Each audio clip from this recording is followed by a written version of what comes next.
Il a vu tous les films, lu tous les livres et se demande encore comment notre société fait pour rater autant de leçons aussi bien racontées. Martineau. J'ai lu une nouvelle stupéfiante dans le New York Post. Alors, depuis 2 ans aux États-Unis, on assiste à un déclin vraiment remarquable de la criminalité. Et là, les spécialistes se disent comment ça se fait qu'il y a moins de crimes aux États-Unis. Et c'est peut-être à cause de l'Ozempic. C'est peut-être grâce à l'Ozempic. D'ailleurs, il y a un texte qui a été écrit par nos collègues. Allez voir sur le site du Journal de Montréal là-dessus. Parce qu'on sait que l'Ozempic, ça annule, ça coupe les pulsions. Hein. Quand tu as la pulsion de manger des beignes, tu prends de l'Ozempic, puis tu ressens plus ce besoin-là. Quand tu as des pulsions de prendre de l'alcool, tu prends de l'Ozempic, et là, tu n'as plus cette pulsion-là. Et même chose quand tu as des pulsions agressives, ça a l'air que ça t'enlève ça. Il y aurait un lien et ça te rendrait moins agressif. On en parle avec le docteur Marie-Philippe Morin, spécialiste en médecine interne générale et en médecine bariatrique. Bonjour, docteur Morin. Bonjour. C'est assez particulier. Je connais quelqu'un qui prend un médicament qui ressemble à l'Ozempic pour ne plus consommer d'alcool et ça fonctionne parfaitement. C'est pas moi. Ça fonctionne parfaitement. Est-ce que effectivement, il y a des recherches qui tentent à démontrer que ça peut calmer les gens qui ont des pulsions agressives? Ben, en fait, on sait que ça joue au centre de l'appétit au niveau du cerveau, mais ça joue aussi à d'autres endroits au niveau du cerveau, particulièrement au niveau du centre de la récompense, aussi au niveau des circuits lobe frontal, les circuits de l'impulsivité. D'ailleurs, les gens qui ont des troubles alimentaires, des troubles d'accès hyperphagique, qui ont des pulsions alimentaires, comme vous disiez, ben ça les aide de façon importante. Il y a une réduction importante. Donc, probablement que cette impulsivité-là, peut-être que ça peut se traduire dans certains autres comportements de la vie quotidienne des gens. Et également, on sait que l'alcool, les drogues, ça peut être aussi associé à plus de criminalité, de violence. Donc, ça diminue aussi là au niveau du centre de récompense le besoin là, d'avoir de l'alcool ou de la drogue. Donc, peut-être qu'il y a un lien. C'est sûr que je pense que c'est tôt pour effectivement dire qu'il y a un lien de causalité absolue, mais l'hypothèse n'est pas nécessairement folle.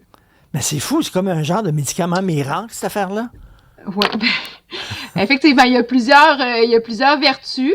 Mais au niveau du cerveau, on ne sait pas tout encore, qu'est-ce que ça fait effectivement au niveau du cerveau, mais on sait de plus en plus par l'expérience clinique qu'il y a des effets alcool-drogue et peut-être comportement impulsif. Stéphanie? Non, mais on savait que les GLP-1, oui, effectivement, ça calme les rages quand il est question de nourriture, mais est-ce que automatiquement aussi ça joue sur le goût de l'alcool ou non? C'est vraiment, ça peut être du cas par cas. Ça ne veut pas dire que n'importe qui prend des GLP-1 a aussi moins tendance à consommer? Ben, c'est sûr que c'est du cas par cas, mais généralement, ce qu'on voit en clinique, c'est que la grande majorité vont diminuer leur consommation d'alcool. C'est pas nécessairement des gens alcooliques, là, des gens qui consomment, 2-3 bouteilles de vin la fin de semaine, mais que là, finalement, ils diminuent de plus que la moitié leur consommation.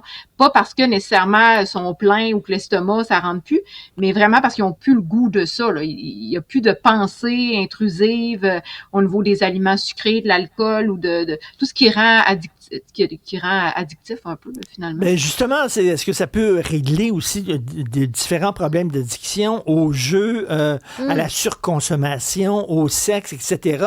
Parce que ça vient tout du même problème. Là. C'est le centre de la récompense, là. Oui, c'est ça, exactement.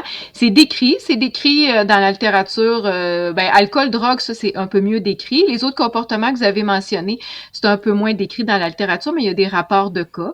Mais il n'y a pas d'études formelles randomisées, contrôlées, etc. Peut-être que si tu prenais de l'Ozempic... Je magasinerais moins? Non, tu regarderais moins souvent Titanic. Ah, peut-être aussi ça. Peut-être. Ça pourrait calmer cette envie-là. Marie-Laurence? Ça me fait penser quand vous dites qu'on connaît peut-être pas tous les effets néfastes ou pas sur le cerveau. Il y a une certaine époque où Freud, le neurologue Freud, utilisait lui-même de la cocaïne parce que ça avait des vertus incroyables. On savait pas encore ce que la cocaïne pouvait faire sur le cerveau, mais ça rendait les gens comme étant des super-héros. Finalement, on s'est rendu compte que c'était une drogue qui était complètement addictive et néfaste. Est-ce que, éventuellement, on pourrait se rendre compte que finalement, c'est vraiment pas si bon que ça? Ben, écoutez, on a quand même beaucoup de recul avec les GLP-1. Les premiers GLP-1 sont sortis sur le marché autour de 2010 là, pour le diabète. On n'en parlait pas à l'époque parce qu'il n'y avait pas beaucoup d'effets sur le poids, puis c'était moins puissant qu'actuellement. Mais on les utilisait. Là, donc, il y a quand même du recul de presque 20 ans, pas tout à fait, là, avec les GLP-1. L'Ozempic, c'est 2018 à peu près. Donc, on va arriver à 10 ans. Fait que, tu sais, c'est pas impossible. Rien n'est impossible en médecine, mais quand même, ça devient, on est de plus en plus confortable en se disant que si on avait eu à avoir des effets très néfastes au niveau du cerveau ou ailleurs, on l'aurait probablement vu. Docteur Morin, moi, j'ai lu un témoignage d'une femme qui aimait faire du jardinage. Ça lui procurait du plaisir. Elle a pris de l'Ozempic pour maigrir, puis elle n'a plus le goût de faire du jardinage. Et là, c'est un texte que j'ai lu dans le New Yorker, le magazine New Yorker, qui dit que peut-être ça t'enlève le goût de faire des choses qui te donnaient du plaisir et ça éteint. Pas juste pour les addictions. Exactement. Ben, en fait, il y a des effets au niveau neuropsychiatrique. Ça, c'est quand même bien décrit dans la littérature où il y a certains patients qui peuvent devenir avec des idées suicidaires ou plus dépressifs ou justement moins avoir le goût de certaines affaires. D'où le suivi. C'est pas tout le monde, c'est une minorité de patients, mais ça peut arriver quand même, d'où le suivi qui est important quand tu passes cette médication-là. Il faut que tu fasses un suivi au bout de quelques semaines, quelques mois, pour voir comment ça va, parce que il peut y avoir des effets au niveau neuropsychiatrique, puis même la chirurgie bariatrique, quand on fait perdre du poids au niveau des gens, il y a des effets aussi de la chirurgie bariatrique au niveau du cerveau parce qu'on change la configuration des intestins puis ça change. Il y a un effet neuro-hormonal avec le GLP-1 pour chirurgie bariatrique et ça peut causer les mêmes effets. Donc, on s'assure de la stabilité au niveau psychiatrique avant une chirurgie bariatrique. C'est la même chose avant de prescrire des GLP-1. Il faut s'assurer de la stabilité psychiatrique et faire un suivi aussi après. Là.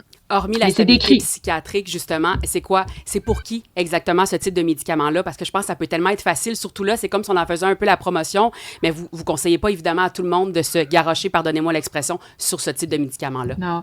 Ben, les indications formelles par Santé Canada, c'est IMC en haut de 27 avec comorbidité liée à l'obésité ou un IMC en haut de 30. Ça veut pas dire que tous les gens qui ont cette problématique-là doivent nécessairement le prendre, mais je pense que c'est sûr que plus les patients ont des problèmes de santé liés à leur obésité, c'est sûr que plus ils vont en bénéficier certainement. Les habitudes de vie demeurent la base qui est hyper importante. Hein. Si on fait pas les habitudes de vie avec, c'est un coup d'épée dans l'eau. Je pense que ça va de concert avec. Puis, ben, le suivi aussi, parce que c'est très facile d'avoir ce genre de prescription-là. On l'a vu sur Internet, partout, etc. Mais c'est pas nécessairement la bonne méthode. Puis, il peut y avoir des effets néfastes, effectivement. Puis, il faut avoir un suivi avec un professionnel de la santé, certainement. Ben oui, en tout cas, mauvaise nouvelle pour la SQDC. Ils vont vendre moins de potes là, parce que les gens vont avoir moins le goût d'aller en fumer. Merci beaucoup. Merci. Mais c'est fascinant, cette histoire-là là, de l'Ozempic. Docteur Marie-Philippe Morin, merci beaucoup.